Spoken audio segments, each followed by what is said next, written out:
Seja muito bem-vindo ao Overcast, o podcast do Overclub Family Office, que aborda temas de planejamento patrimonial, investimentos e estilo de vida. Hoje, nós estamos aqui com meu sócio, Patrick, Head de Customer Experience do Overclub, que vai nos ajudar a responder a pergunta: quem tem mais dinheiro é mais feliz? Mas antes disso, roda a vinheta.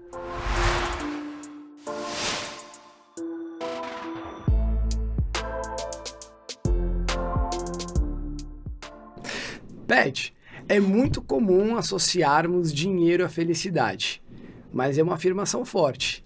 Quem tem mais dinheiro é mais feliz? Boa, Val. Realmente, a gente costuma associar dinheiro à felicidade. É uma associação que acho que a esmagadora maioria das pessoas faz. Mas aí que tá. Será que assim, essa associação é verdadeira? Será que a ciência apoia essa afirmação? Em primeiro nível, para depois num segundo nível a gente poder responder se quem tem mais dinheiro é mais feliz? E aí eu vou responder as duas, tá? Perguntas, a afirmação e a pergunta. Então, primeiro, a afirmação vou embasar com estudo científico. Depois a pergunta também com estudo científico. De quem? A Laurie Santos é uma psicóloga norte-americana e ela trabalha na Universidade de Yale. E ela promoveu um curso, ela criou um curso que é hoje um dos mais concorridos cursos lá de Yale, que trata da ciência do bem-estar, né? The Science of Well-being, um curso gratuito, quem quiser pode fazer online, é só se inscrever e fazer. Perfeito. Maravilhoso o conteúdo. E ela traz nesse conteúdo um primeiro estudo científico que foi feito para tentar atacar primeiro essa afirmação de essa associação de renda com a satisfação que as pessoas têm com a vida que elas levam, tá? Então tem isso científico por trás disso, não é Exatamente. Um achômetro aí. Não sou eu falando, exatamente. Então a Laurie, ela trouxe esses estudos e revela no curso dela. Então o primeiro deles é da World Value Survey, que foi um grupo lá de cientistas que se reuniram em 1981 para entender quais eram as crenças e os valores das pessoas. E aí a ideia desse grupo de pessoas, aliás, esse estudo ele é feito em quase 100 países. A ideia foi entender quais eram as crenças e os valores das pessoas e como que as mudanças dessas crenças e dos valores ao longo dos anos tinha de impacto social, impacto político, tá? E esse estudo, World Value Survey, se propôs a entender, então, em primeira instância, qual que é a correlação de renda com satisfação que as pessoas têm com a vida delas. E para quem está acompanhando a gente, não sabe muito bem como funciona a correlação, acho bacana a gente abrir um parênteses aqui, né? Então, para você estar em casa acompanhando a gente entender, quando A tem uma relação muito próxima com B, ou seja, quando elas andam lado a lado, a gente diz que a correlação delas é algo próximo de 1. Perfeito. E a gente quantifica isso, né? A gente mensura e quantifica. 0,8, 0,9. Então, quanto mais próximo de 1 A tiver de correlação com B, isso significa que as coisas são sombra uma da outra, elas Perfeito. Andam muito próximas. Quanto mais próximo de 0, por outro lado, significa que essas duas coisas que a gente está querendo pôr lado a lado, elas são mais distantes. Perfeito. Então, esse primeiro estudo, o World Value Survey, foi feito para mensurar, então, quantificar qual que é a correlação de renda com a satisfação que as pessoas têm na vida que elas levam. E a correlação medida nesses mais de 100 países, tá, foi de 0,1. Ou seja... Nossa, praticamente não tem correlação, então. É baixa. É baixo. Bem baixo. Bem baixo. E vou até pegar aqui para você quais foram os países envolvidos nesse estudo do World Value, só para você ter uma ideia. Áustria, Brasil, China, Dinamarca, Estônia, Finlândia, Itália, Japão, Nigéria, Noruega, Espanha, Turquia, Estados Unidos, para citar alguns. Nossa, então quer dizer que assim, são países totalmente diferentes um deles. Exatamente. Entre si, né? Exatamente. Então a gente está falando de países culturalmente distintos. Perfeito. E mais ainda economicamente distintos, né? É legal. E se você pega então, por exemplo, a Áustria teve uma correlação entre renda e satisfação com a vida de 0,07.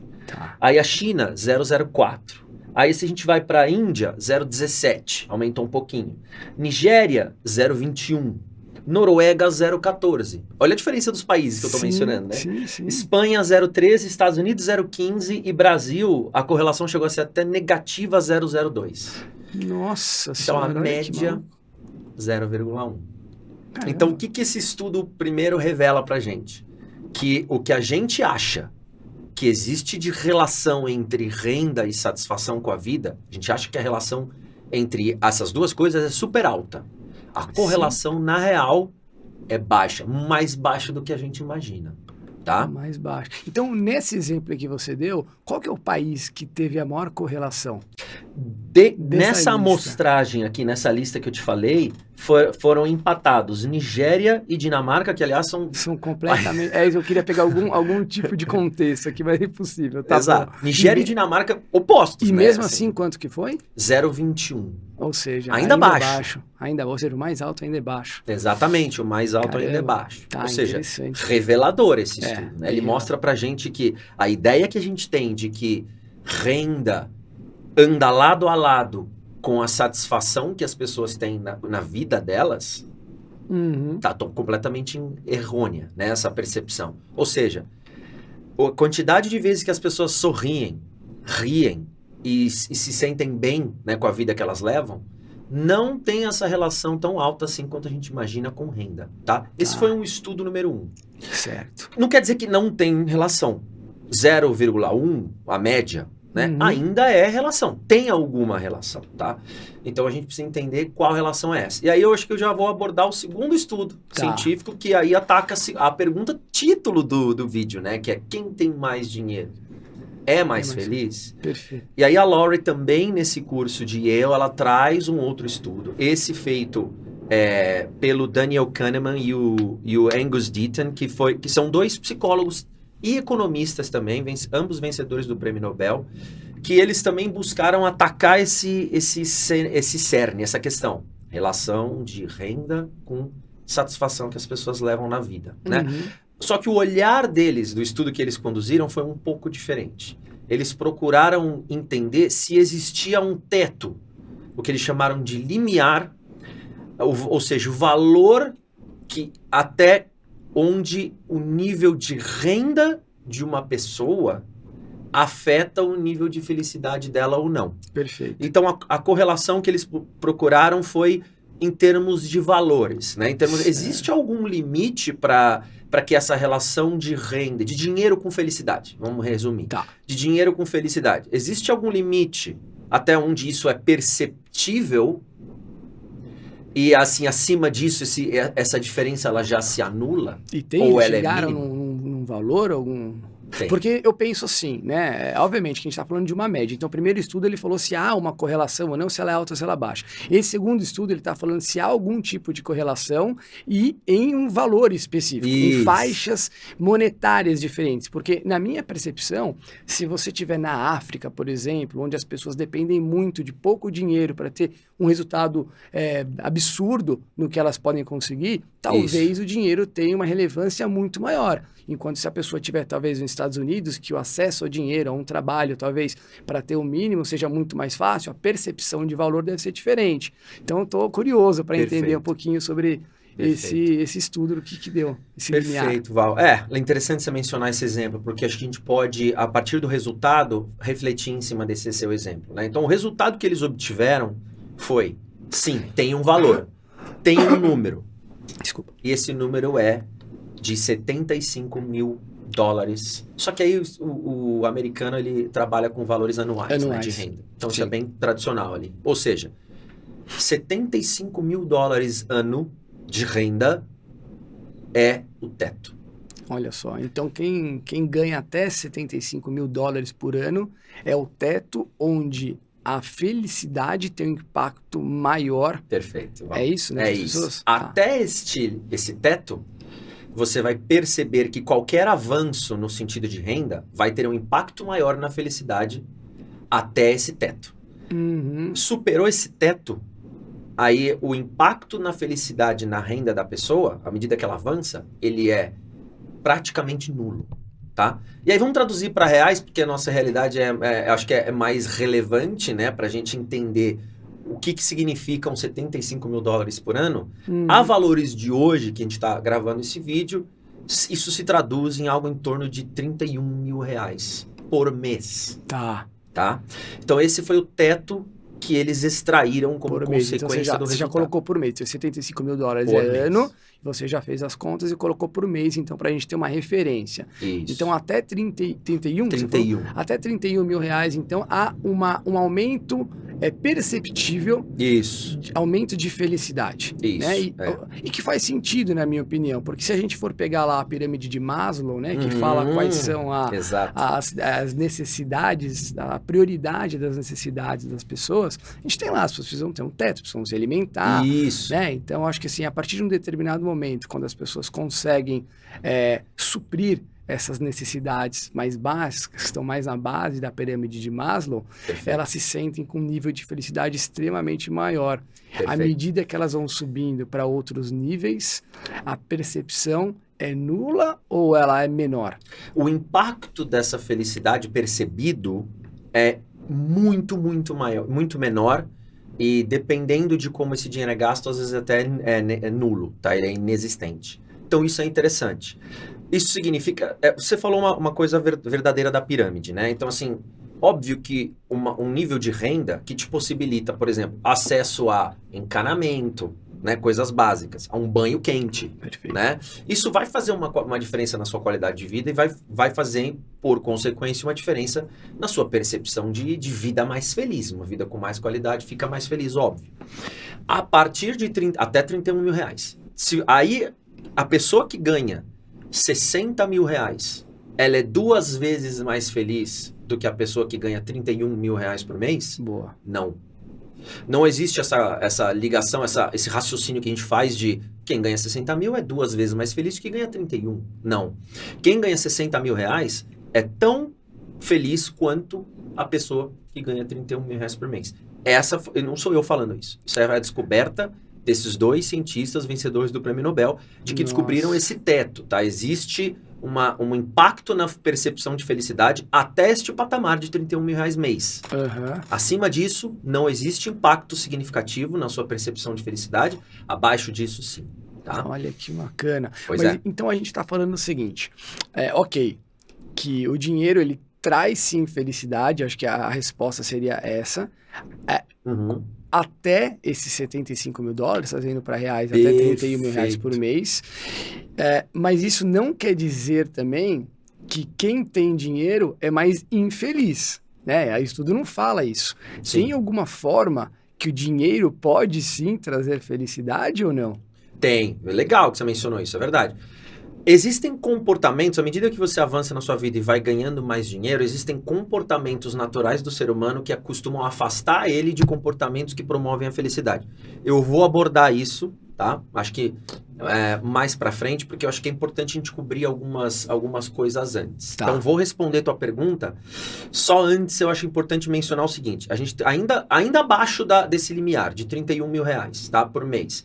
A gente tende a achar que quem ganha 10 mil por mês é o dobro mais feliz do que quem ganha 5, tá? Perfeito. E os estudos também mostram que, na verdade, quem ganha 10 mil em relação a quem ganha 5, só é 9% mais feliz. Então, também não é como se o impacto dobrasse, sabe? Mesmo abaixo desse teto, não é como assim, se eu ganho 5 mil, agora passei a ganhar 10, eu sou o dobro mais feliz. Não funciona assim. A felicidade não é o dobro também, entendeu? Ela tem um impacto, mas você vê, nem perto disso. 9%. Não é nem perto disso, é 9%. É 9%. O dobro Quem seria ganha 10 6%. e quem ganha 5, entendeu? Então, tem que acabar com essa nossa mentalidade também de que a gente achar que a conta é simples assim. Quem ganha 5 é feliz, quem ganha 10 é 2x feliz. Não é assim, tá? Olha que doido. Então, por exemplo, a pessoa às vezes pensa assim, poxa, então o Neymar não é mais feliz do que quem ganha 31 mil reais por mês? A resposta, segundo a ciência, é não. Se você ganha 31 mil reais por mês, você é tão feliz quanto o Neymar. Claro que existe formas diferentes de ganhar, de se gastar o dinheiro, a gente vai entrar nesse assunto, né? Que você acabou de perguntar como que eu uso o meu dinheiro para converter em felicidade. Vou responder isso. Mas antes disso, é entender que analisando friamente do aspecto de renda, não tem diferença entre a pessoa que ganha 31 mil, diferença científica, né? No impacto da felicidade percebida versus o Neymar. E a gente nem precisa ir muito longe, viu, Val? Porque assim, se você pega, por exemplo, uma família típica dos anos 40, da década de 40, né? Tá. E você entende como que essa família típica vivia, qual que era a qualidade de vida da época dessa família típica da década de 40. E compara com uma família hoje, típica hoje, quem você acha que tem mais qualidade de vida em relação à família da década de 40 ou a de hoje? Quem tem mais acesso à qualidade de vida? Eu acho que é de hoje. Tem acesso à internet, tem acesso a alimentos melhores, talvez, mais rápidos. Você pega, tá com fome, você pega o iFood lá, tá na sua casa, né? Você tem uma praticidade de ir e vir, ou seja, enfim, 1940 e hoje, energia elétrica em tudo quanto é lugar, saneamento básico. Perfeito, até falando em segurança, seja acesso às coisas. Olha, na década de 40, 2/3 dos lares, do lar típico americano, tinha acesso a banho quente. Na década de 40. Ou seja, 33% dos lares não tinham banho quente na década de 40. Nossa. Então, eu não estou falando de micro-ondas, eu não estou falando de internet, estou falando de banho quente, que é uma coisa um nível muito mais básico, né? Agora, na década de 40, provavelmente o que você ouvia de uma família era o seguinte: pô, eu queria muito ter uma televisão, né? Que era uma coisa mais nova, uma novidade maior para as famílias. E as famílias, quando muito tinham uma televisão, que era o evento da casa, né? A família se reunia para ficar em frente à televisão assistindo. Hoje em dia, a frase mudou para eu queria muito ter essa televisão, né? Você não ouve mais alguém falando, quer dizer, depende do nível de renda de cada um, mas é muito mais raro você ouvir a frase, eu queria muito ter uma televisão. Hoje você ouve, eu queria muito ter essa televisão, que é um modelo específico, uma tecnologia específica, né? Então, se a gente pegar a família de hoje e a família típica da década de 40, a família típica de hoje tem minimamente o dobro de coisas eletrônicos, eletrodomésticos do que uma família típica dos anos 40 tinha. Mas por que hoje, nos Estados Unidos, por exemplo, antidepressivos são receitados 400 vezes mais do que 20 anos atrás? 400 vezes. Se a gente tem mais qualidade de vida hoje, uma família típica tem muito mais, minimamente o dobro de acesso a coisas de qualidade de vida do que na década de 40, por que antidepressivos são receitados 400 vezes mais do que 20 anos atrás? Alguma coisa estranha tem aí. E vai além, né? A Laurie Santos revelou no estudo dela também que quando eles mensuraram o nível de felicidade de 0 a 10 de uma família típica da década de 40, essa média ficou em 7,5, tá? O nível de felicidade que eles tinham com a vida que 40, eles levavam na década de 40. Tá. 2015, eles refizeram esse estudo e a média de felicidade foi de 7,2. Diminuiu um pouquinho, sendo que hoje a gente minimamente tem o dobro de coisas muito mais que o dobro. Que uma família da década de 40 tinha. Então, a gente está errando em algum lugar aí, né? E uma parte disso, já entrando agora respondendo a tua pergunta, tem a ver com como a gente gasta o nosso dinheiro. Perfeito. Tá? E aí, agora a gente entra num tema interessante, porque a gente, só para fazer um parênteses aqui, a gente tem um aspecto muito importante dentro do Overclub, que a gente tem como crença, como valor, e que levantou uma questão muito importante na forma como a gente trabalha, né, com os nossos clientes, e que levantou todo um novo braço, né, dentro do nosso modelo de trabalho, que a gente se propõe a atacar com base nessa informação, né? Qual que informação é? Muitas famílias se preocupam e a gente sempre espera que as pessoas que estejam assistindo a gente não se enquadrem nessa característica de famílias que se preocupam com o dinheiro como um fim em si. Perfeito. E não como um meio. Né? Então, esse é um dos problemas, que já respondendo tua pergunta, né? Quem se preocupa com dinheiro como um fim em si e não como um meio, já está errado para começo de conversa. Ou seja, deixa eu fazer um parênteses para o pessoal talvez entender. Quem está falando de dinheiro como um fim é aquela pessoa que olha talvez lá para os seus investimentos, olha para o número e ele começa a medir a percepção de felicidade com relação à variação positiva desse número. Então, se no final do ano tem um número maior, tá feliz. Se tem um número igual ou menor, tá ruim. É isso. Val. E aí a felicidade fica atrelada, lastreada em um aumento de patrimônio. Perfeito. E que não necessariamente se traduz em aumento de felicidade. Perfeito. Perfeito. É o que a gente chama de colecionar dinheiro, né? Então, essas pessoas que se preocupam em colecionar dinheiro, qual o nível de felicidade que essas pessoas vão alcançar se cientificamente existe uma correlação muito baixa entre renda e satisfação com a vida que você leva, né? Perfeito. Então, errado. Então, se você é uma pessoa que se preocupa assim, eu não estou falando que isso não é correto, tá? Se preocupar com as suas gerações futuras. Então, você é um patriarca ou uma matriarca hoje que tem lá a sua vida, a sua família, e você tem seus filhos, e você construiu um patrimônio ao longo da sua vida, que você tem vontade de perpetuar para que seus filhos tenham uma boa condição de vida, para que eles vivam bem. Tá super certo esse ponto de vida, não existe nada errado nisso. Existe um erro quando as famílias se preocupam só com isso. Entendi. Então, eu quero que meus filhos tenham uma boa vida. Legal, e você? A gente costuma dizer, né, que dentro do Overclub, que a gente não quer ter os clientes mais ricos do cemitério. Justamente por isso, a gente se preocupa com a jornada desse patriarca ou dessa matriarca ao longo desse processo, sim, importante, de sucessão e de cuidar das gerações futuras. Então, é ter um olhar para você e para sua vida também. E não só pelo outro lado, né? Então, esse é o erro número 1, tá? Que as pessoas cometem, podem cair nessa armadilha, que é olhar para o dinheiro como um fim em si. O dinheiro, ele vai servir um propósito. Quando você morreu, foi pro cemitério, você não vai levar o teu dinheiro.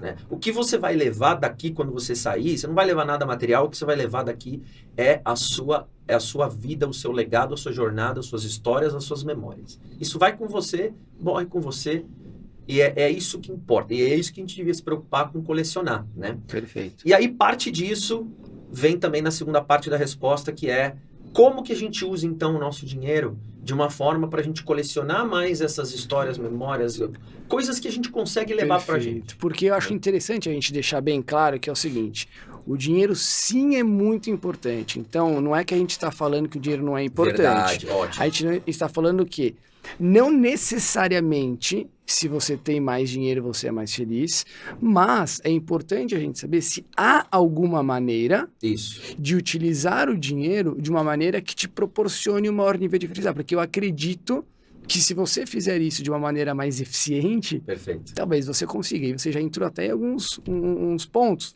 Trabalhar numa sucessão, trabalhar no agora, você viver agora, e isso significa gastar dinheiro agora, porque quando nós estamos fazendo um planejamento patrimonial, é importante acumular, rentabilizar e gastar.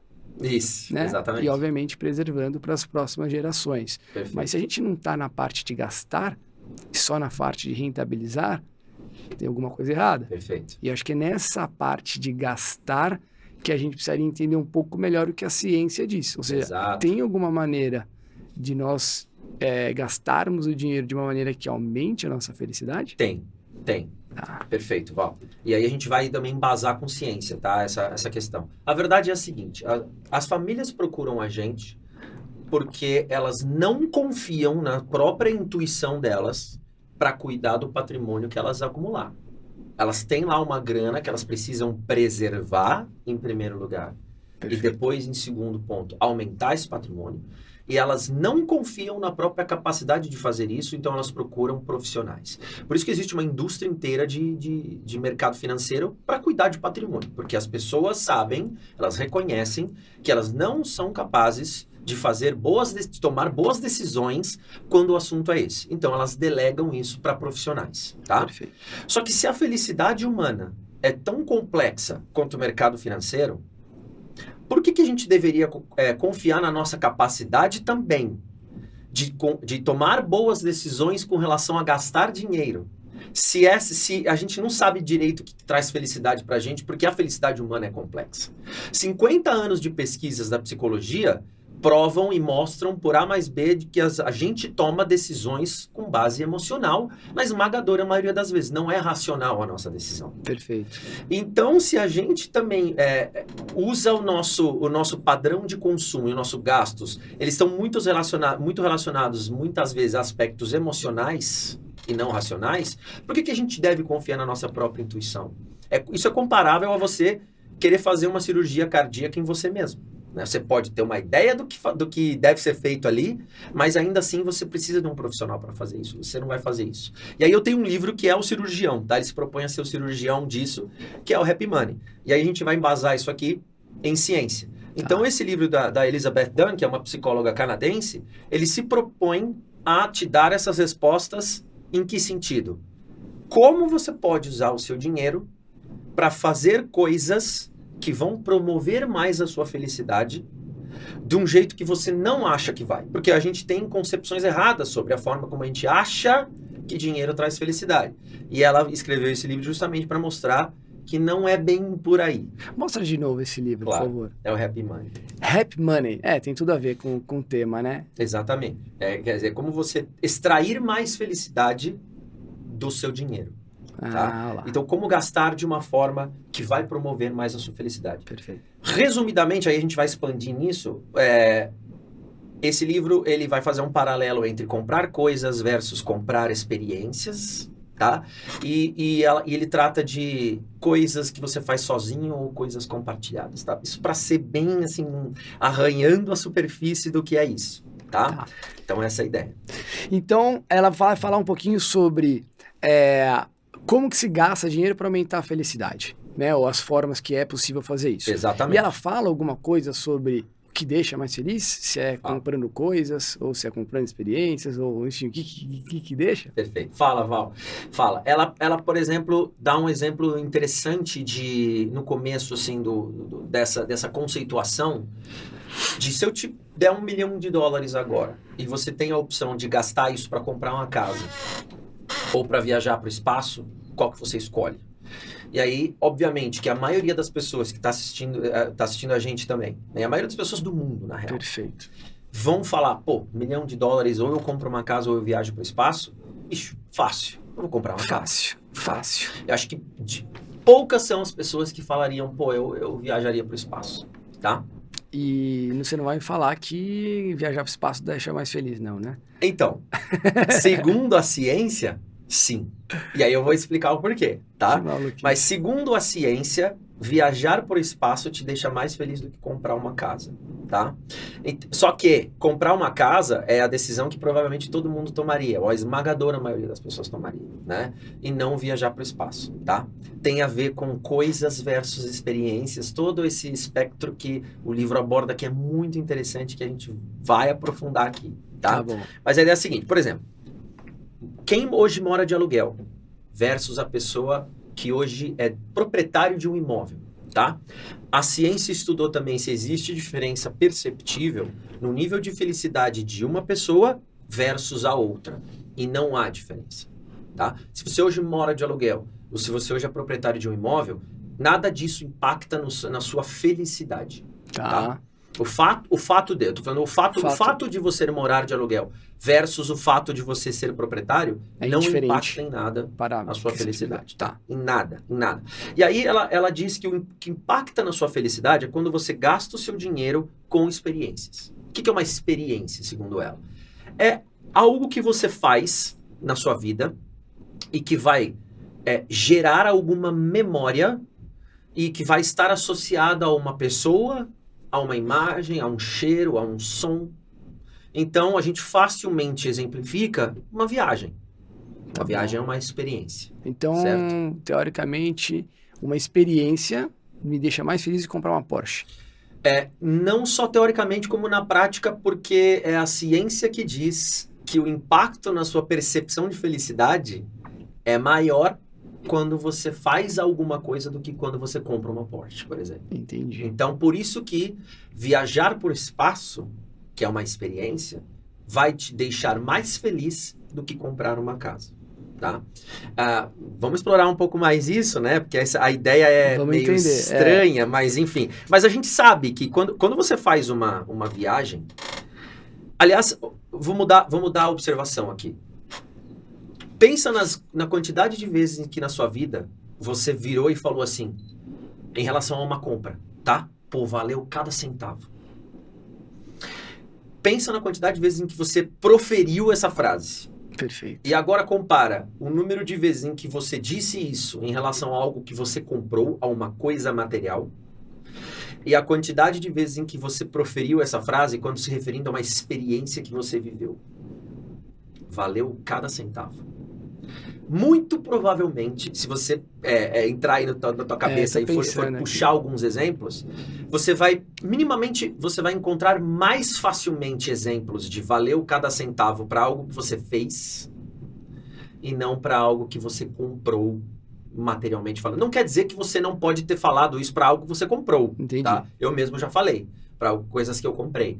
Mas realmente você puxa da tua memória mais coisas que você fez e disse a frase, pô, valeu cada centavo, do que coisas que você comprou, tá? Essa é uma diferença absurda. E não precisa ser nada muito grandioso, tá? Assim, se a gente tá falando de... Não precisa ser uma viagem.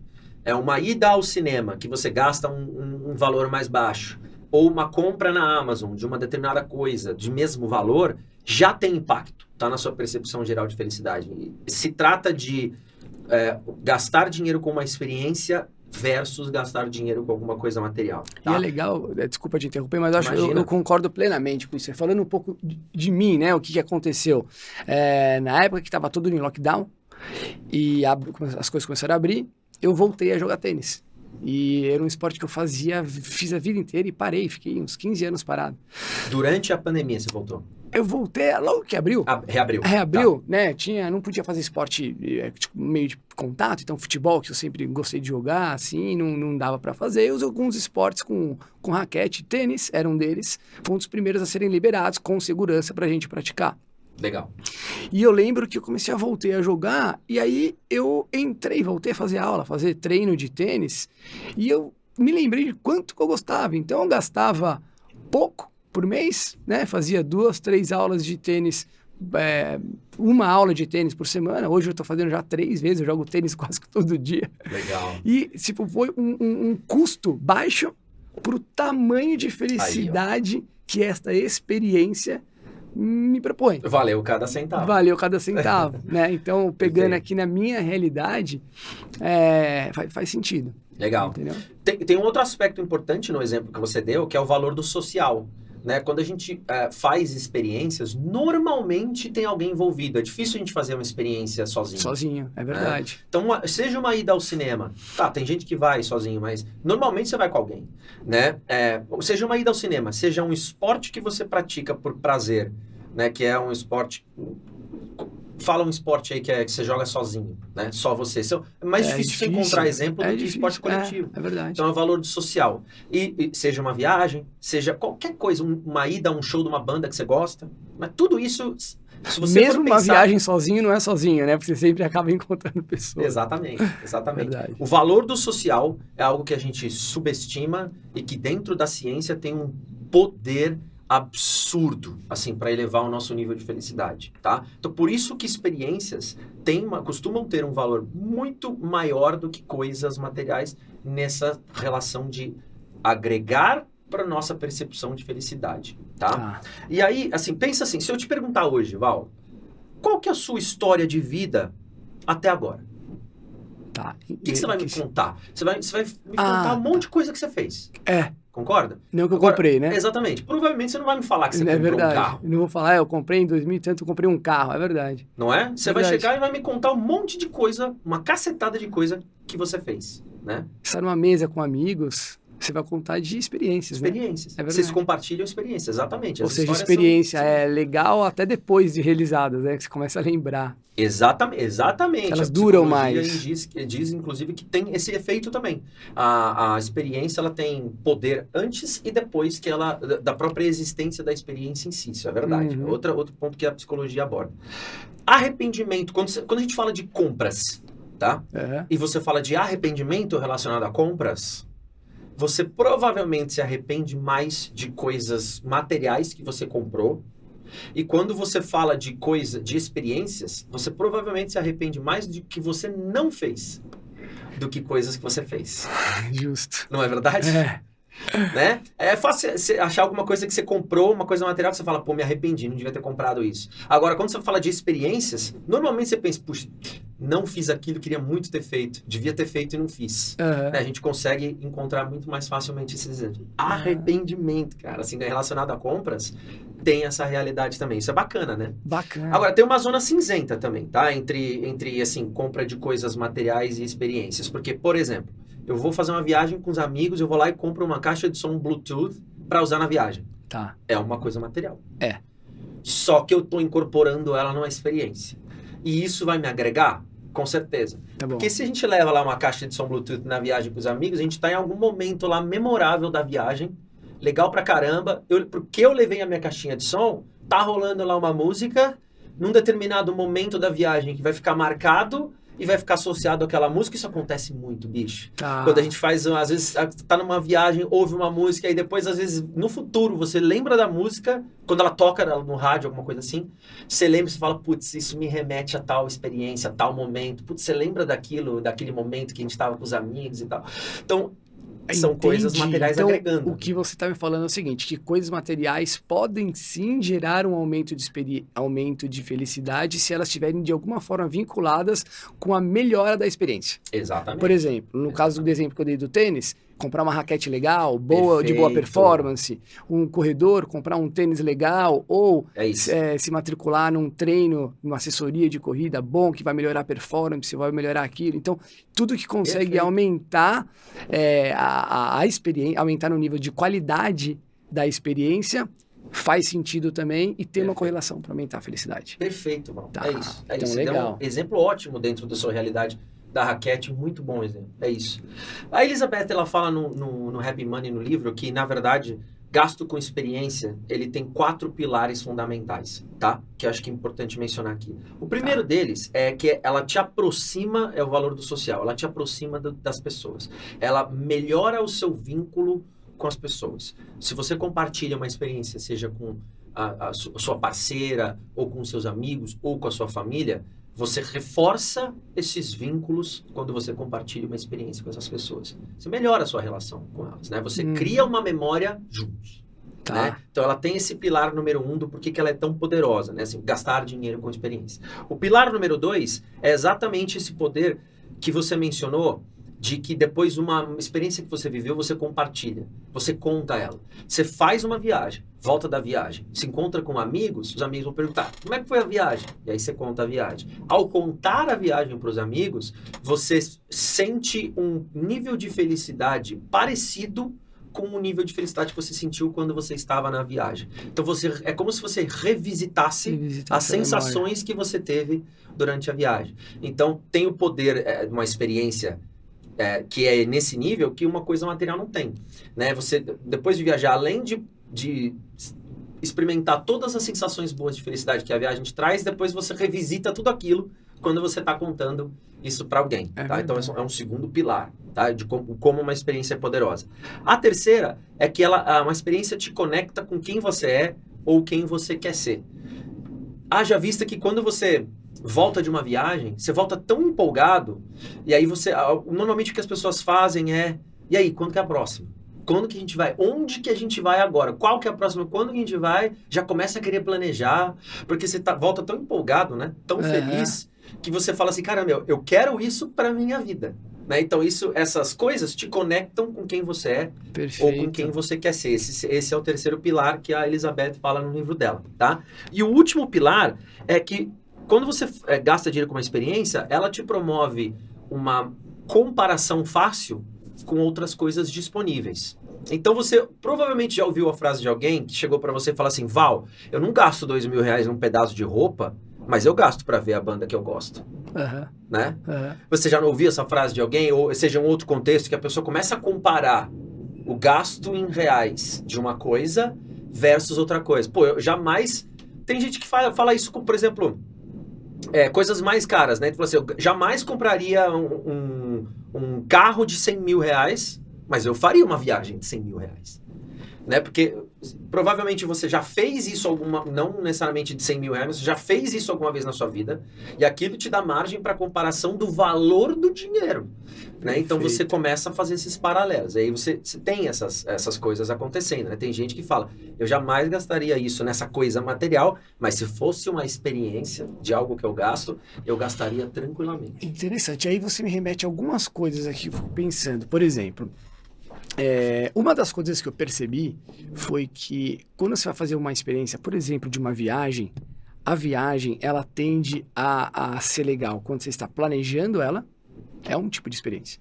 Quando você está viajando e depois, quando você está conversando, relembrando, recomendando para algumas pessoas que vão viajar e te perguntam para onde você vai e tal. Ou seja, ela dura por um período muito maior. Então, perfeito. Eu estou falando aqui da minha cabeça, mas eu estou tentando raciocinar, né? Então, ou seja, o período que ela está dando um input para você de experiência e aumenta a sua felicidade é duradouro. É isso né? aí. E quando você compra um carro, por exemplo, eu lembro quando eu comprei o carro, eu economizei para comprar, comprei um dos carros dos meus sonhos. Daí, quando eu comprei o carro, o primeiro dia eu estava muito feliz, segundo dia muito feliz, terceiro dia eu estava feliz. Depois passou um mês, era um carro legal. Mas eu não estava com aquele mesmo nível de felicidade que comprei no primeiro dia, entende? Exato. Ou seja, eu tive um pico de felicidade, sim, mas eu acho que ele foi se diluindo, foi se dissipando ao longo do tempo. E depois de 6 meses, ele era um carro legal, que eu tinha que me preocupar com a manutenção mais cara, com o seguro mais caro, e ele acabou virando um pouco de um probleminha para mim. Sim.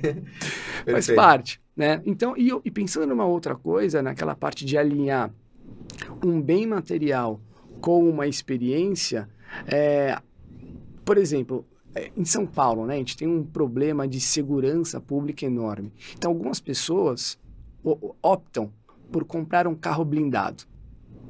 Ao comprar o carro blindado, se isso te proporcionar uma sensação de segurança para você e para sua família, pode sim estar alinhado com esse aumento de felicidade, ao invés de comprar um carro legal, que tem um motor que faça ele fazer de 0 a 100 mais rápido. Perfeito. É isso? Total, Val. Perfeito. Excelente exemplo, inclusive. Tudo tem a ver com a sua percepção de felicidade, né? E aí, se você está com um carro blindado e você está andando numa rua, você está andando numa cidade que é perigosa, né? Por isso que você tem um carro blindado, e você dirige com mais paz de espírito, a sua sensação, a sua percepção mudou. E aí você já fica muito melhor, você fica muito mais tranquilo, né? Por você poder ter acesso a isso que te proporciona muito mais segurança. Isso aumenta a sua felicidade. Perfeito. É uma coisa material, legal. Só que ela é aplicada a algo que vai melhorar a tua experiência no dia a dia. Agora ficou bem claro. E experiência demais faz mal? A gente só vai... boa pergunta.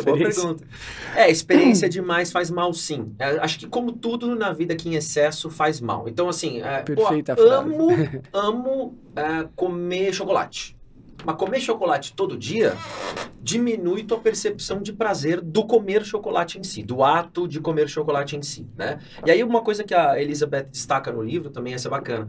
Ela fala, tomar cuidado com esses gatilhos de prazer que você escolhe para tua vida, essas experiências, não se tornarem um hábito. Porque quando elas se tornam um hábito, elas têm um potencial grande de provocar uma diminuição do seu nível de felicidade. Você, por exemplo, você mencionou o tênis, né? Que você voltou a jogar, agora tá jogando 3 vezes por semana. Deus me livre, você sofre uma lesão e precisa parar de jogar tênis por 1 mês. Isso aconteceu comigo. Então, é horrível. Fiquei 3 meses, rompi os ligamentos do tornozelo. Olha aí, você ficou 3 meses.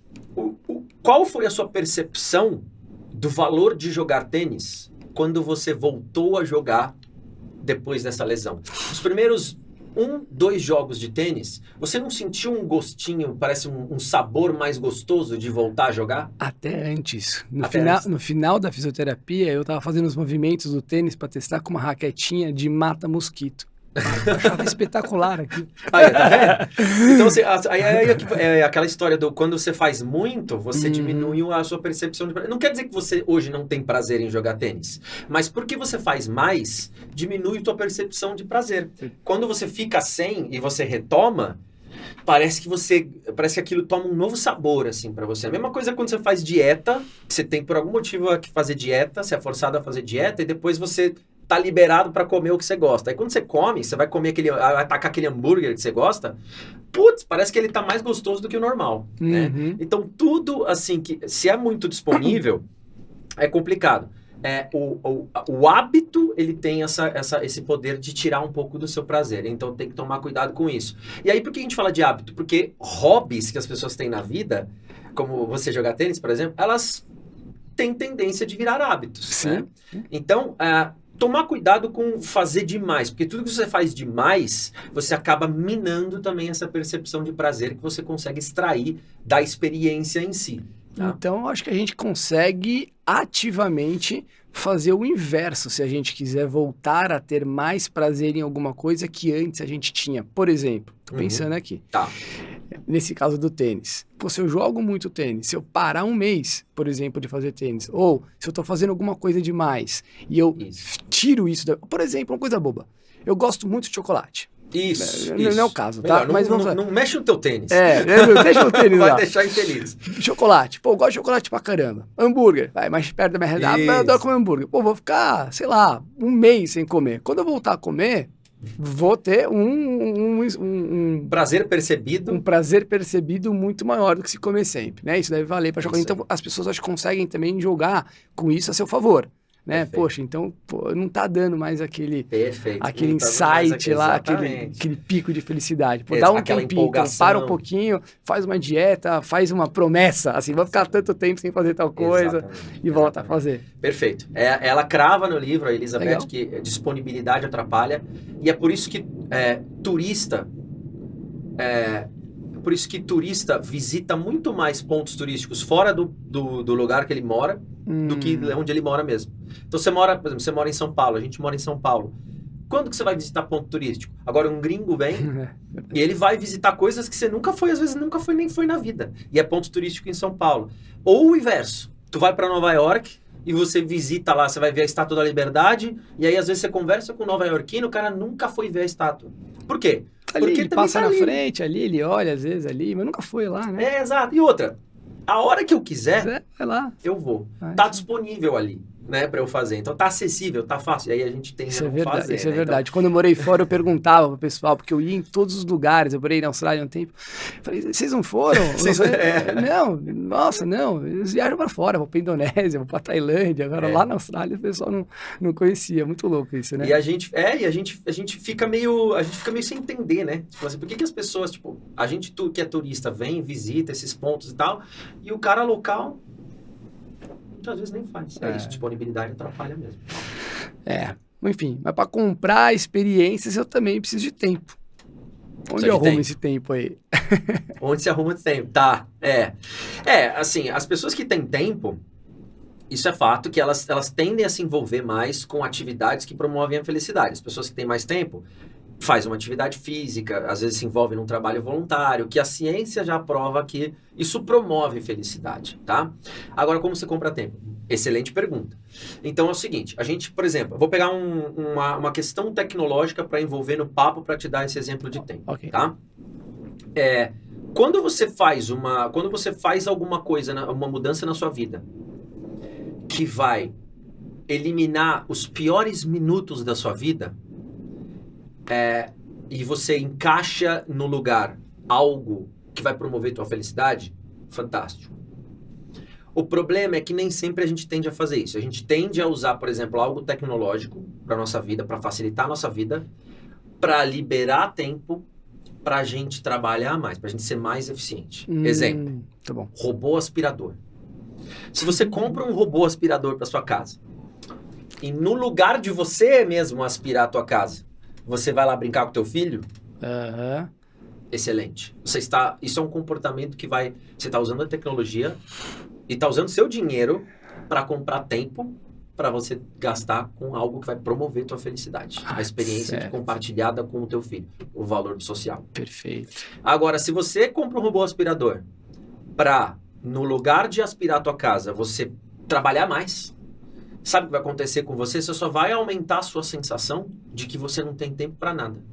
Porque você está tudo preenchendo com trabalho. Aí agora eu vou trabalhar mais. Agora eu vou trabalhar mais, tá? E quando você preenche mais tempo do seu dia com trabalho, você só aumenta realmente essa percepção de que, caramba, eu não tenho tempo para nada. E aí o que as pessoas fazem? Trabalham muito. Quem trabalha muito acaba muitas vezes tendo sucesso profissional, porque você está dedicado ali, você atinge lá uma prosperidade financeira, né? E qual que é a armadilha disso? Olha, uma coisa que joga totalmente contra. Você começa a virar o cara da mentalidade time is money.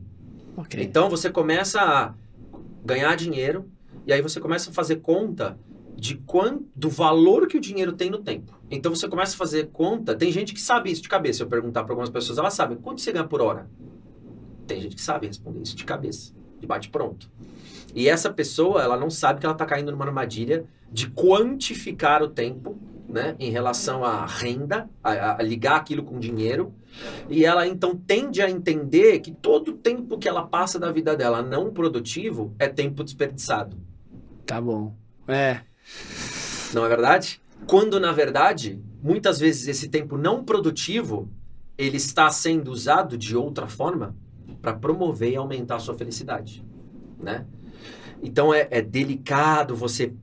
Você não conhece gente que às vezes transforma meia hora em 1 hora e tem gente que faz meia hora virar em 2? Uhum. A gente tem as mesmas 24 horas, eu e você e todo mundo está assistindo a gente. Só que é incrível como tem gente que consegue fazer 500 coisas no dia e tem gente que só fala que não tem tempo para nada. Verdade. Não tenho tempo para nada, tá? Uma dica que a Elizabeth dá no livro, bacana, é para você comprar um cachorro. Porque os pets exigem cuidados, né? Cachorro ainda mais do que gato ou peixe. Quando você tem um cachorro, você não tem escapatória. Você tem que levar o teu cachorro para passear, porque o cachorro demanda isso. Uhum. Aí, o que o teu cachorro tá te obrigando a fazer? Sair de casa, bater perna. Dá uma caminhada leve, que seja. Uhum. Quando você dá uma caminhada leve, a ciência já mostrou que a atividade física melhora o teu nível de felicidade, melhora o teu humor e melhora o teu bem-estar. Atividade física. Atividade física É melhora o teu humor, melhora o teu bem-estar. Então você tá lá levando o cachorro para passear, por natureza, você já está se beneficiando disso. Ciência já comprova. Aí, provavelmente, você tá lá passeando com o seu doguinho, e aí você é parado na rua por alguém que, né, achou o teu doguinho legal demais, quer fazer um carinho e tal. Então, são pessoas que param, perguntam o nome, pergunta, né, muitas vezes se é ele ou ela, e aí pronto, já tem uma interação social ali com pessoas que estão felizes, estão sorrindo para você. O valor do social, de novo, entrando no jogo.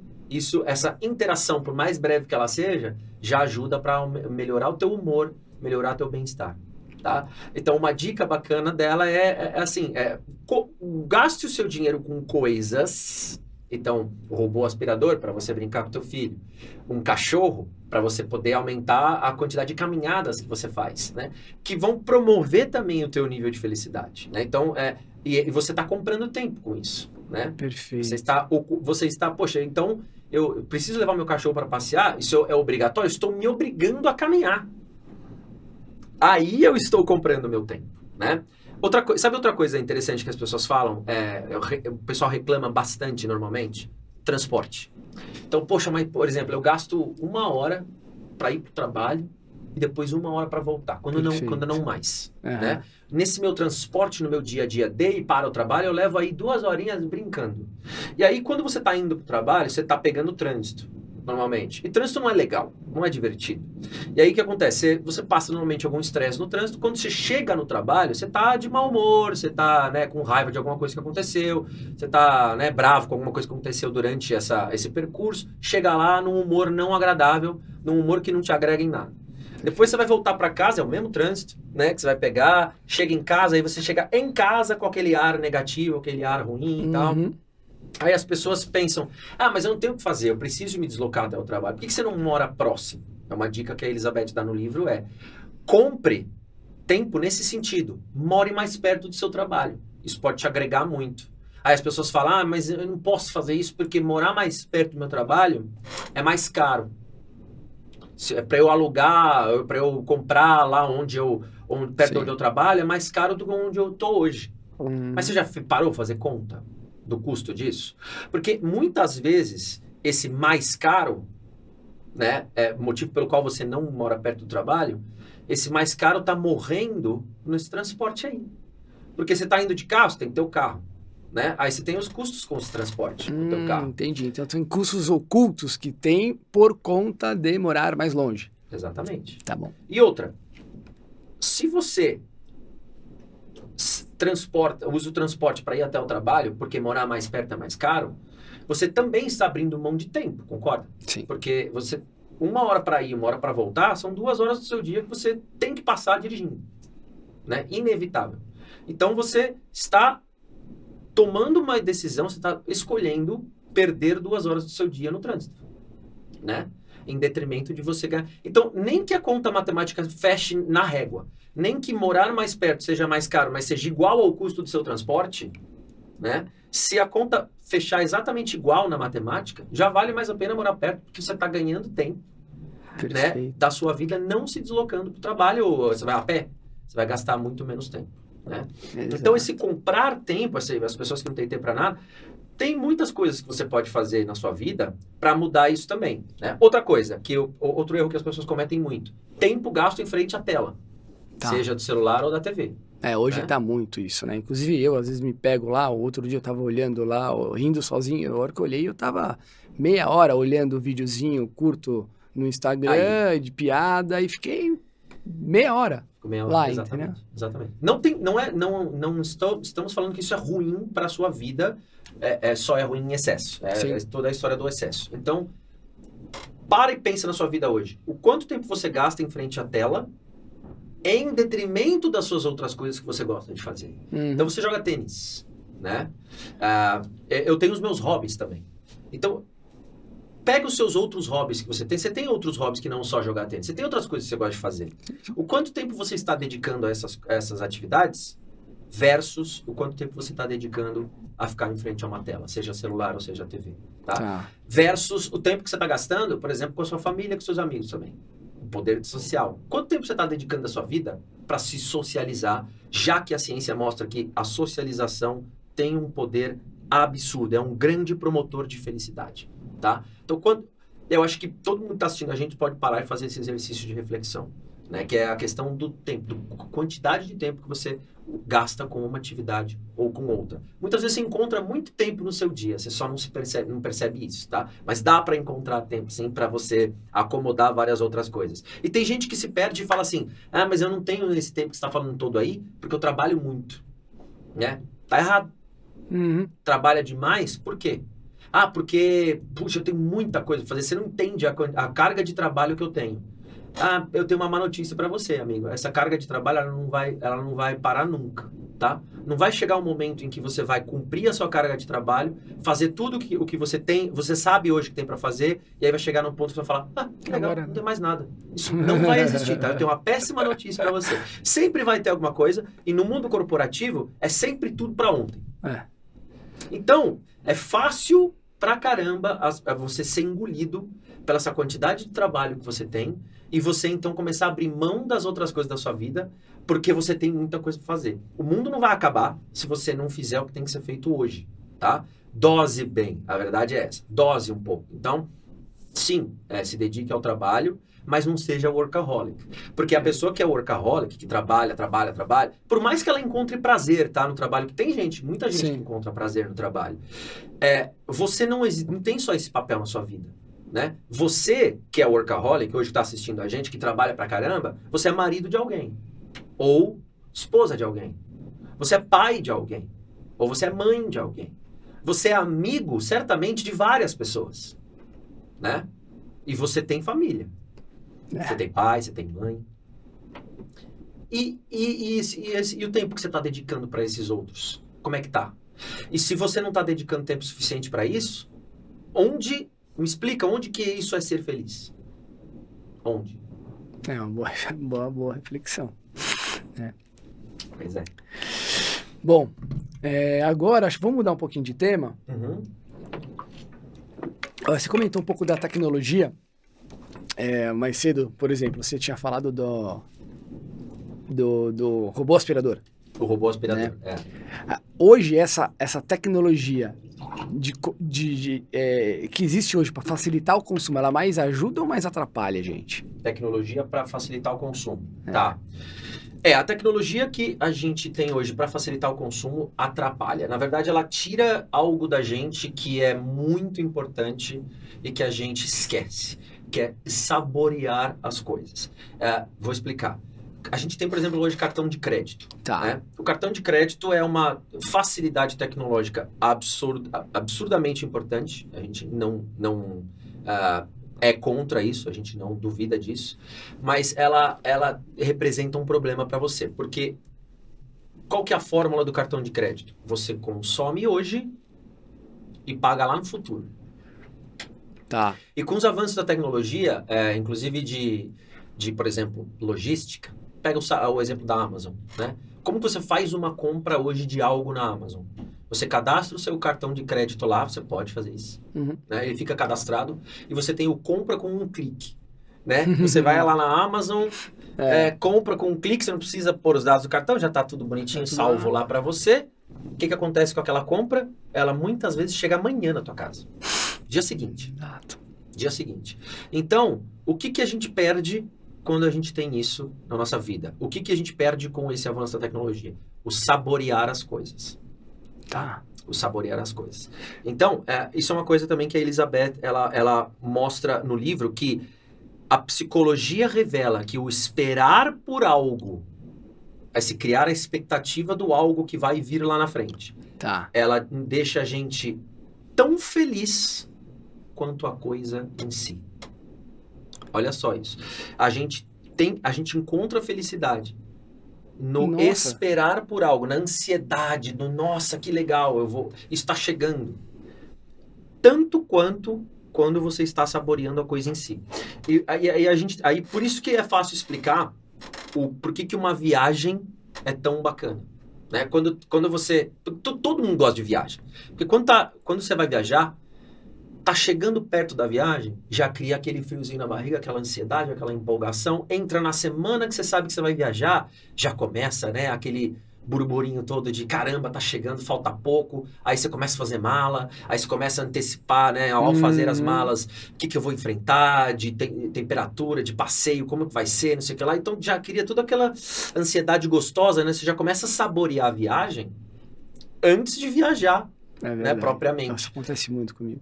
Acontece? Demais. Acho que acontece com todo mundo. Ou um show que você vai assistir de uma banda que você gosta. Que você nunca compra no dia para ir no dia. Né? Você sempre compra. Abriu venda, você compra, se você conseguir.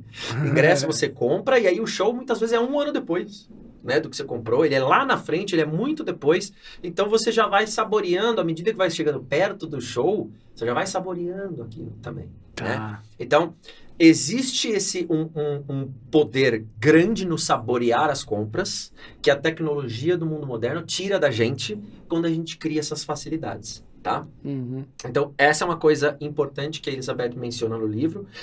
E aí, olha, para a questão de viagem, eu mencionei viagens aqui, a gente tem até aplicativo hoje que faz contagem regressiva. Você já viu isso? Não vi. Você instala no teu celular e assim, você coloca um evento, não precisa ser uma viagem, pode ser um aniversário que está chegando, você coloca lá um app de contagem regressiva, que aí você vai saboreando o quanto falta para chegar à proximidade desse evento em si. Né? E tem muito poder nesse saborear as coisas. Né? Haja vista que, por exemplo, quando está chegando o Natal, né? Agora está se aproximando do Natal enquanto a gente está gravando esse vídeo. Você sente que você curte mais o Natal em novembro ou em janeiro? Novembro. Porque, poxa, aí tá chegando, falta pouco pro Natal. Em janeiro, depois que o Natal passou, você já sabe o que você ganhou e tal, existe uma percepção de felicidade ali, mas infinitamente menor do que a possibilidade. É por isso que as pessoas... Pega a sexta-feira, tá? Pega uma sexta-feira. A quantidade de gente que posta lá sextou e que fica empolgado com a sexta-feira. Sexta-feira tá todo mundo estudando, sexta-feira tá todo mundo trabalhando, certo? Agora, quantas pessoas postam domingou? E domingou é um dia de descanso. Sim. É um dia que ninguém tá fazendo... Por que as pessoas não postam domingou? Porque o domingo antecede a segunda, que é um dia em que a gente vai estudar, vai trabalhar, certo? A sexta antecede o fim de semana. E as N possibilidades que ele traz da gente fazer coisas, se divertir e ser feliz. Por isso que existe o sextou e não existe o domingo. Ah, legal. Interessante isso, Bacana, né? legal. Essa ideia de saborear. E, então isso diz muito, esse sextou diz muito sobre como deveria ser o nosso hábito de consumo. Né? Se o sextou nos conta que existe um poder absurdo no saborear as coisas antes delas acontecerem, por que a gente não aplica isso também com o nosso padrão de consumo? Por que a gente não saboreia as coisas? Né? Então ela fala isso. Tá? E é engraçado, né, quando você está falando, porque quando a gente está falando de planejamento patrimonial, o que ela está falando, na verdade, é pague agora e consuma depois. Acho que até ela usa até essa expressão no livro. Pague agora e consuma depois. Pague agora e consuma depois. É Né? isso. Por exemplo, eu vou comprar uma viagem, uma passagem aérea, eu não vou ficar parcelando essa viagem aérea depois que eu já voltei. Que aquilo vira uma coisa ruim. À medida que se você comprar antes alguma coisa, para ter essa experiência depois, você não tem esse input negativo do estou pagando, isso é uma coisa ruim, eu estou pagando. Já pagou, né? Já foi, e você já vai. E isso olha como é engraçado, ele é o oposto do que a gente fala quando a gente está fazendo planejamento financeiro, que é divida na maior quantidade possível de parcelas, sem juros, obviamente. É isso. Né? Ou então assim, vindo um pouco mais para o lado do planejamento financeiro, tente pagar o quanto antes e negocie um desconto à vista. Para quando você for fazer alguma coisa, né, financeiramente conseguiu ter um desconto à vista, mas você não está mais preocupado em quanto você gastou. Só está saboreando aquela experiência sem uma carga negativa do estou pagando. Faz sentido? Faz total sentido. Faz total sentido. E é engraçado como, por exemplo, você vai assistir um show, eu mencionei aqui, um show de uma banda que vai acontecer só daqui a 1 ano, tá? E aí você, ainda que você compre parcelado, né? Compra, sei lá, parcelou em 6 vezes, sei lá. Aí você já tá pagando agora para saborear só daqui a 1 ano, né?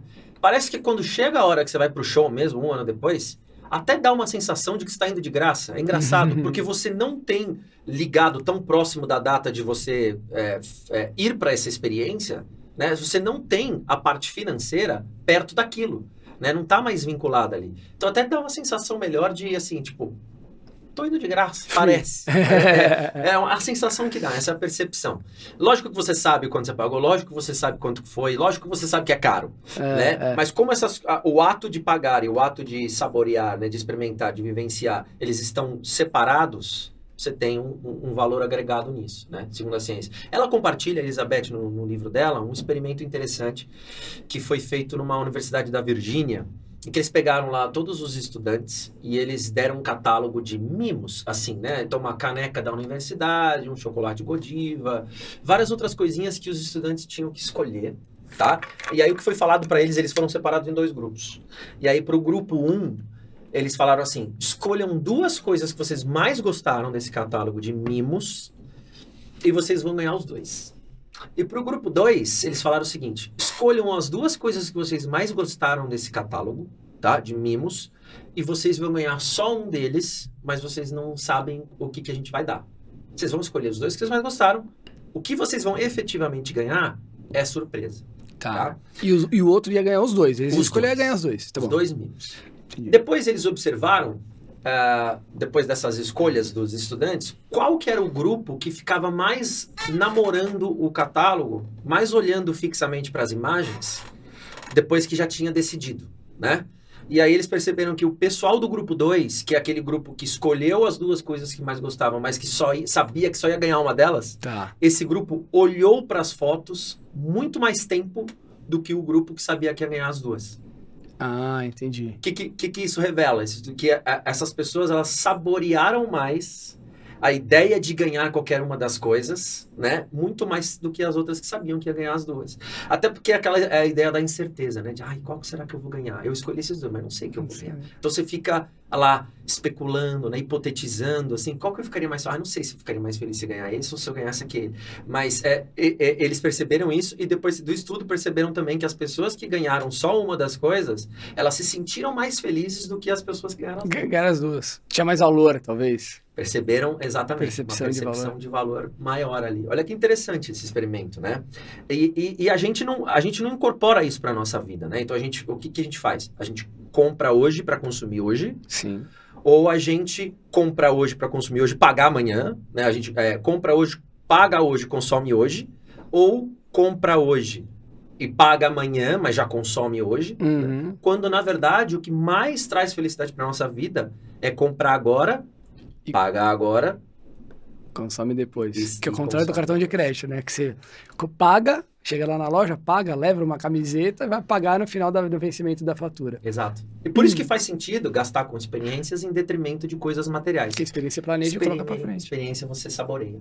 E coisa material não, tá? É interessante. Mas o segredo, então, é só comprar coisas? Quer dizer, não comprar coisas materiais nunca e só gastar com experiência? Boa pergunta. A gente não tá falando aqui, pessoal, deixe de comprar coisas materiais porque isso não te traz felicidade. Não é por aí. Agora, tem estratégias, a Elizabeth compartilha isso no livro, que você pode adotar, por exemplo, para essas coisas materiais. Então, ao invés de você comprar agora, pagar agora e consumir agora, por que não transformar isso numa conquista? E como assim uma conquista? Aí a gente pode pegar um exemplo do...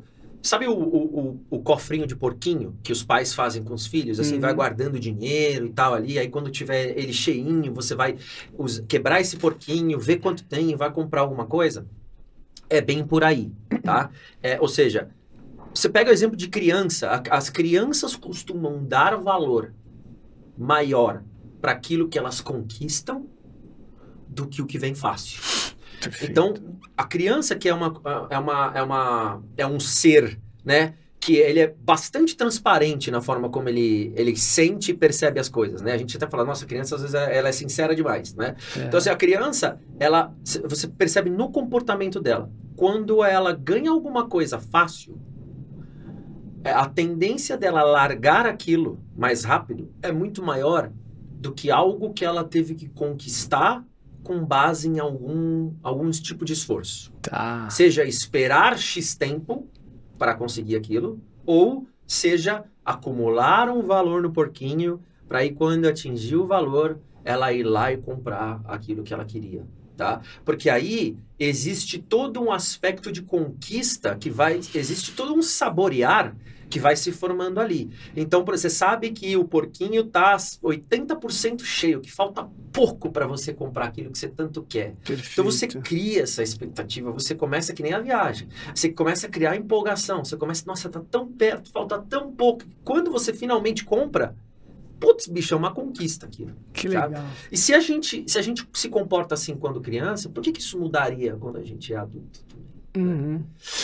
Quer ver uma sacada grande que algumas empresas fazem hoje em dia? Essas mystery boxes. Sabe o que são essas mystery boxes? Não, o que é isso? Acho que um exemplo de adulto legal disso são esses, por exemplo, assinatura de vinho online. Tá. Essas pacotes. Acho que eu já sei o que é. E tem umas que são mystery boxes, que funciona assim. Você paga uma assinatura mensal, um determinado valor, e aí você sabe que você vai receber na sua casa, uma vez por mês, uma caixa com coisas. Se é uma assinatura de vinho, você sabe que vai chegar uma vez por mês uma caixa na sua casa com vinho. Só que você não sabe qual vinho. Você não sabe qual, você não sabe que uva que é, você não sabe que nacionalidade que é, você não sabe. Você sabe que vai chegar vinho. E aí, existem outras mystery boxes que se propõem a entregar outras coisas na sua casa, de cultura geek, de outro mundo nerd, né? Tem várias outras coisas que têm esse serviço, que oferecem esse serviço. Vai chegar na sua casa, uma vez por mês, uma caixa misteriosa com coisas dentro. É como se você estivesse se dando um presente, né? Sem saber o que é. Então, existe, de novo, esse saborear, porque você sabe que determinado dia lá do mês, provavelmente vão avisar para você, ou vai chegar na tua casa, ó, tem uma encomenda para você. E aí você fica todo empolgado, porque você vai abrir um negócio que você não sabe o que tem dentro, né? Então, cria todo esse saborear, né? Que a gente perde com as nossas compras normais. E aí você abre, se empolga com o que você encontrou lá dentro, tem toda aquela descoberta, né? O poder da descoberta. E aí você já começa a falar, caramba, e a próxima? né? Como que será que ela vai vir, né? O que será que vem? Já começa a criar de novo aquela ansiedade para a próxima, né? Que nem a viagem, quando a gente volta, já mencionamos isso, né? Que se você fala, caramba, e agora? Quando vai ser a próxima? Quando vai ser a próxima? Então, essa é a grande sacada, eu acho que dessas empresas que criaram esse tipo de produto, que elas promovem, elas possibilitam que a gente tenha isso de volta, que é o saborear uma compra, né? Ainda que seja material, porque uma assinatura de vinho é algo material. Sim. Né? Agora, é algo material que você provavelmente vai aliar alguma experiência, né? Exatamente. É difícil você pegar uma garrafa de vinho e tomar sozinho. sozinha. Provavelmente vai ficar lá na sua adega e você, quando receber amigos, vai tomar aquele vinho com os amigos. Então, exato. tem todo esse lance, e até né? a compra, e agora você começa a ir e ver tudo, né? Por exemplo, até você está fazendo uma viagem, comprou um vinho legal, e aí você deixa aquele vinho guardado para tomar em uma ocasião especial. Exato. Então você comprou algo material que vai ser utilizado numa experiência, que a experiência vai ficar marcada porque você sabe onde você comprou aquele vinho e com quem você tomou aquele vinho. Exatamente. Em que circunstâncias, se foi para celebrar, então, enfim, então você começa, ou seja, o que a gente está querendo dizer é o seguinte, existem formas de você utilizar o seu dinheiro para aumentar o seu nível de felicidade. Perfeito. Com algumas coisas que a gente não imaginava, que Exatamente. Cientificamente aumenta a nossa felicidade. Quando você foi falando do porquinho, eu fui pensando, nossa, eu faço uma coisa muito legal também. Eu tenho algumas metas minhas, pessoais, e essas metas eu vinculo a compra de alguma coisa. E às vezes é uma coisa material. Então, eu falo, poxa, se eu fizer isso, e eu conseguir alcançar aquele determinado objetivo, eu vou me dar de presente tal coisa. E quando eu uso aquela coisa, ou vejo aquela coisa, eu lembro automaticamente de todo o esforço que eu tive que fazer para ser recompensado. Perfeito. Então, ao ver, usar, me remete a uma sensação, eu saboreio algo e me remete o que eu fiz para chegar lá, né? Porque às vezes a gente vai tendo conquistas na vida e a gente isso é passado, já foi, nem lembro muito bem como foi. Daí você começa a ter visualmente. Outra coisa que eu gosto de fazer quando eu vou viajar para algum lugar, não tem aquelas camisetas, coração, França, alguma coisa assim. Sim. Eu não chego nesse nível, mas eu gosto de comprar alguma coisa. Uma lembrança, mas alguma lembrança que eu uso, né? Alguma coisa, pode ser uma camiseta legal, uma camiseta simples, eu uso muito camiseta básica. Tipo, não imã de geladeira, é isso? Não imã de geladeira, mas uma camiseta básica branca, por exemplo, de uma marca X, que talvez só tenha lá. Pô, eu compro, porque quando eu vou levar, eu lembro, essa aqui eu comprei quando eu fui para Barcelona, em 2010, com meus amigos. Essa aqui eu comprei junto com a minha esposa, quando a gente estava fazendo uma viagem Seja na uma Grécia. roupa para jogar tênis, sei lá, jogar qualquer tênis, coisa. isso. Legal. E eu lembro, isso vai me remetendo eu comprei isso aqui, isso eu comprei lá, isso eu comprei na época que eu morava na Austrália, isso eu comprei na China. E daí você vai remetendo, uma coisa que te remete a uma experiência que eu tive. Exatamente. Né? E aumenta essa sensação. Deixa eu contar uma coisa que a gente tem em casa também, eu e minha esposa, né? A gente tem, você mencionou dos vinhos, que você compra para uma ocasião especial. Sim. A gente tem um vaso ali de rolhas, que a gente só põe rolha de vinho, em que a gente só coloca, a gente não põe a rolha do vinho que a gente tomou lá com os amigos, simplesmente joga lá no vaso. A gente pega, escreve na rolha a data e o momento que a gente estava celebrando, ocasião, sei lá, alguma coisa, escreve na rolha e joga essa rolha dentro do vaso. Então a gente tem hoje um vaso de rolha que é cheio, assim, lotado de rolha com data e com momentos. Isso reforça pra gente, né, assim, essa ideia de olha quantos momentos, quantas memórias. Exato, se você bater o olho lá, você já vê, olha quantas memórias de ocasiões legais, né, a gente teve. Exatamente. Bacana. E aqui nessa conversa a gente falou de muita coisa, né? A gente falou bastante de experiência, mas ao longo do tempo você mencionou diversos outros fatos que aumentam esse nível de felicidade. Você falou de experiência, você falou quando você está falando do cachorro, que você vai lá, tem uma conexão social com alguém, né? Você disse essa parte de saborear a compra, ela remeter a uma experiência. Você falou de diversos tópicos, diversos pontos ali que aumentam. Mas, primeiro, se a gente fosse colocar num ranking, tem um ranking das coisas assim que mais aumentam a felicidade, que o dinheiro mais consegue aumentar a felicidade, seja comprando experiência, dá mais felicidade do que, sei lá, me conectar com as pessoas ou sei lá, entendeu? Tem algum ranking disso aí? Excelente pergunta. Tem sim. Só antes, deixa eu acho que fazer um disclaimer do assunto que a gente estava falando, porque as pessoas podem achar que a gente tá só falando gaste com experiência, não gaste com coisa material, gaste com coisa material é ruim. Tá. Não é isso, né? A gente já trocando ideia aqui, você já deu vários exemplos interessantes de como você pode saborear uma compra material ou aliar isso a uma experiência, então não é isso. A questão, assim, gente, também tá assistindo, as decisões de cada um, e cada um vai escolher o que vai fazer na vida, assim, você prefere algo mais efêmero agora, assim, com um nível de felicidade menor, ou você prefere uma felicidade maior e saborear as coisas? Uma escolha de cada um. R$1.000 hoje ou R$2.000 daqui a um ano? Uhum. São experiências, são coisas diferentes, tá? E a decisão é de cada um. Então, o que a gente está falando aqui é o que a ciência mostra pra gente que aumenta o nosso nível de felicidade. Porque, como a gente falou mais cedo, felicidade é complexo, né? E se é um tema complexo, o que traz felicidade pra gente? Se a ciência ajuda a gente a apontar para direções determinadas, isso é relevante. É disso que a gente está falando. Perfeito. Tem ranking? Respondendo agora a sua pergunta. Tem. Então, a ideia é, onde que o dinheiro traz mais felicidade pra gente? Já que ele, em algum nível, traz felicidade. E primeiro, quando você gasta com os outros. Com os outros? Com os outros. Acima de gastar com você. Então, quando você pega o seu dinheiro e gasta com alguém, a ciência mostra que é onde você percebe mais felicidade. Tá. Gastar com o outro. Tá? Ao invés de gastar com você. E depois gastar com você. Agora, e se você pega essa ideia de gastar com o outro e ainda usa o que a ciência fala que promove mais felicidade, quer dizer, gastar com o outro e ao invés de comprar algo, comprar uma experiência. Imagina o poder disso. E aí a Elizabeth no livro, ela também destaca um outro experimento que eles fizeram com um pessoal, que eles pegaram e falaram, olha, vamos dar para as pessoas um gift card da Starbucks. E aí esse gift card as pessoas podiam fazer o que elas quisessem, tá? Aí o que foi sugerido para elas? Olha, ou você pode gastar esse gift card para você, ou você pode presentear alguém com esse gift card, ou você pode levar alguém para o Starbucks e aí presentear com gift card, tá? E aí eles fizeram esse experimento.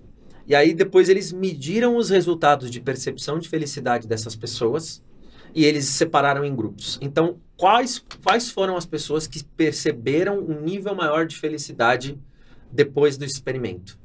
Aquelas pessoas que levaram alguém para o Starbucks, compartilharam este momento com a pessoa e aí falaram, você não vai pagar porque tem aqui um gift card para você aproveitar. Esse foi o grupo das pessoas que mais sentiram a felicidade num nível superior. Olha só. Depois, em segundo lugar, ficaram aquelas pessoas que presentearam alguém com um gift card do Starbucks, mas não foram junto. Tá aqui, vai lá gastar. Tá. E em terceiro lugar, ficaram as pessoas que foram para o Starbucks gastar o gift card com elas mesmas. O valor monetário igual. A forma que elas utilizavam que foi diferente. O mesmo gift card, o mesmo valor financeiro. O mesmo valor financeiro. Exatamente. Isso foi o quê? Estados Unidos? Estados Unidos. A Elizabeth contou esse estudo também que foi realizado, se eu não me engano, também numa universidade dos Estados Unidos com alunos que receberam gift card, tá? Então a ideia é, quando você gasta dinheiro com o outro, e principalmente quando você presenteia esse outro com alguma experiência, de preferência que você compartilhe com ela, é onde você vai perceber o maior nível de felicidade na sua vida, tá? Então, por exemplo, você levar a sua esposa para jantar. Você levar o seu marido para jantar. Você levar um casal de amigos para um lugar que vocês amaram e vocês pagarem o almoço deles porque é aniversário de casamento deles, sei lá. Sei, qualquer coisa assim. Quando você gasta com o outro numa experiência, então quando você, por exemplo, presenteia um amigo seu com um dia de spa, é uma experiência. Perfeito. Né, que essa pessoa vai usufruir. Já tem um valor grande, já é um promotor de felicidade absurdo. Mas se você, por exemplo, faz isso e você também vai junto, né, nesse evento, então, um show, um dia de spa, e vocês vão compartilhar esse momento juntos, isso você vai turbinar a tua sensação de felicidade. Então, esse está lá no topo do ranking. É gastar com alguém e, de preferência, se envolver. E de preferência uma experiência. Uma experiência. Experiência. Gastar Entendi. com uma experiência com alguém e se envolver. Esse é o kit supra-sumo, É supra-sumo, então. exatamente. Tá. Gastar com Depois- alguém, gastar com experiência e possível estar junto. E, se possível, estar junto. Tá. Em segundo lugar, viria você presentear alguém com uma experiência. Tá? Gastar Perfeito. dinheiro para dar uma experiência para alguém e Sem não tá se junto. envolver. Esse seria o número 2 do ranking. Tá? Depois, em terceiro lugar, viria ainda comprar algo material para alguém. Tá? Assim, isso te Tá. promove uma felicidade, porque ainda você está fazendo algo por alguém. Ah, E aí eu vou entrar nesses detalhes do que Legal. como você pode melhorar isso, tá? Eu vou Você entrar acabou nesse de dar detalhe. um outro exemplo de como uma compra material pode também te trazer felicidade. Verdade, para alguém. Para alguém. Para alguém. É isso aí. É isso aí. Depois vem você se dar uma experiência e depois vem você se dar algo material. Tá? Que é o Tá. último lá embaixo no ranking mesmo. Então, mencionei você comprar algo material para alguém, porque você está presenteando. Existe um gosto muito interessante quando você vai presentear alguém, de você ver a reação da pessoa, o que ela vai achar. Principalmente se você escolheu fazer isso, né? Não foi assim uma coisa que te obrigaram, tem que fazer isso. Se você escolheu, caramba, vou dar um presente para uma determinada pessoa porque eu quero, né? E aí você vai lá e você escolhe, não é você compra um cartão, um vale compra de R$100. Entendi. Você vai lá e você vai escolher o presente. Não, eu sei que essa pessoa gosta disso e eu tenho certeza que ela adoraria isso aqui. Então é o conhecer, né? O seu amigo e tal. Você vai lá e você vai Perfeito. comprar aquele presente. Quando você, a Elizabeth fala, quando você make it a choice, quando você transforma essa compra em algo que você realmente, genuinamente escolheu fazer, isso tem uma percepção de prazer muito grande no seu ato de comprar. E outra que ela fala, além de make it a choice, make a connection, que ela fala, né? Então, o que é make a que connection? seria isso? Então, você vai presentear alguém, só que você, ao invés de mandar isso para casa da pessoa, por exemplo, você se encontra com essa pessoa e você entrega pessoalmente. Então, o make a connection tem a ver com esse valor do social também, de você estar junto, porque também, pô, você vai dar um presente para alguém, você quer ver a cara da pessoa, né? De preferência. Sim. A menos que você tenha escolhido um presente lazarento que você não quer nem ver. Né? Aí você vai lá e fala assim, pô, escolhi com tanto carinho. Aham. Eu quero dar. Então, obviamente que você quer tá junto e quer presentear ela pessoalmente. Então, make it a choice, make a connection. E por último, se possível, ela diz make an impact, que seria transforme aquilo em algo que a percepção de quem recebe o teu presente é, caramba, teve dedicação aqui. Então, por exemplo, você entrega um presente para alguém e você escreve uma carta à mão junto. Seja um cartão, por exemplo, um cartão de presente que você escreve. Não aquele cartão que você compra com frases prontinhas. Perfeito. Pega esse cartão que tenha, sei lá, um feliz aniversário e você vai lá escrever alguma coisa, sabe? Poxa, pensei em você, valorizo nossa amizade, sei lá, escreve o que você quiser, mas que seja algo de coração, que você escreve e a pessoa que vai receber, ela abre ali, viu que você escreveu aquilo, já existe uma percepção natural de, caramba, houve dedicação aqui. Houve um carinho, né, assim, nesse presente. Não só a pessoa está me dando algo, mas ela resolveu ainda incluir uma carta escrevendo como ela valoriza a nossa amizade. E faz total sentido isso. Você sente isso na pele. Uma vez eu fui num casamento, eu devia ter umas 500 pessoas. Obviamente a gente comprou presente para os noivos e depois de um tempo chegou um cartão escrito à mão pelos noivos, agradecendo o presente. Que legal. Contando uma passagem nossa rapidamente ou a nossa presença na festa, quando eles estavam felizes. E eu percebi que foi dedicado um tempo para escrever, para lembrar de alguma memória que conecte o casal com eles. E eu falei, eles fizeram isso para 500, 400, 500 pessoas. Imagine o tempo dedicado que esse pessoal não teve. Exato. Sabe, eu fiquei tão feliz em ser amigo e estar presente lá. Exato. Por um gesto de carinho desse.